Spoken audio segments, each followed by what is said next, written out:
24 nights. I-extend nila o sa kagabi. Ang ato ang registration is 500 pesos, including na ang ilang venue, including na po ang ilang pagkaon, no? So 500 pesos. Kung imuhang anak, 5, isa lang imuhang bayaran, mga kaigsunan. Kung ang imuhang anak, 2, ang mag-appeal, isa lang imuhang bayaran. Pero kung ang imuhang anak, isa lang, siya lang imuhang bayaran.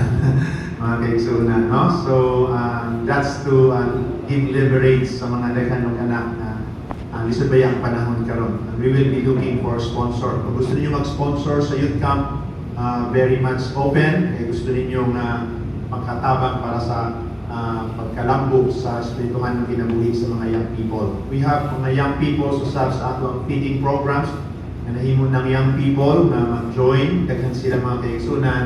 And they need sponsors para sa ato ang youth camp. Kasi ikaw, kami sa atong buhay na Diyos, eternal investment ni mga kaigsunan.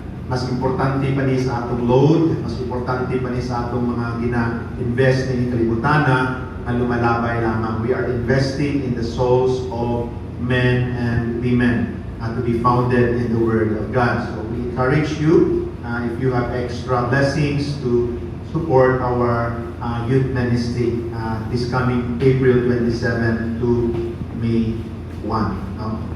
So if you have your Bible, open it with me, the book of 2 Timothy chapter 3 verse 16. Ikaduhang Timoteo kapitulo 3 versikulo 16. Importante tungod kay lisod kini about what the scripture, how important is the Bible or the scripture sa atong kinabuhi. In fact, ang mga first century believers so on